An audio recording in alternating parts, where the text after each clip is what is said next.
దీపావళి పండుగను పురస్కరించుకొని ప్రకాశం జిల్లా రాచర్ల మండల ప్రజలకు రాచర్ల ఎస్ఐపి కోటేశ్వరరావు హృదయపూర్వక శుభాకాంక్షలు తెలిపారు. ప్రజలు పండుగను సుఖ సంతోషాలతో భద్రతా చర్యలు పాటిస్తూ జరుపుకోవాలని ఆయన ఆకాంక్షించారు. రాచర్ల మండల ప్రజలకి పోలీస్ శాఖ తరపు నుంచి దీపావళి శుభాకాంక్షలు.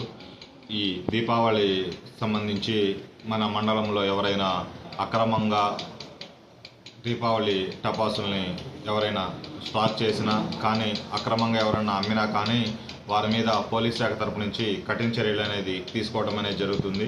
వారి మీద కేసు నమోదు చేసి తగు చర్యలు అనేది తీసుకోవడం అనేది జరుగుతుంది.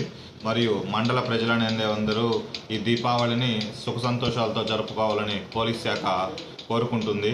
అదేవిధంగా దీపావళి జరుపుకునేటప్పుడు ప్రజలందరూ తగు జాగ్రత్తలు పాటిస్తూ ఈ దీపావళి పండుగని జరుపుకోవాల్సిందిగా పోలీసు వారు తెలియజేయటమైనది.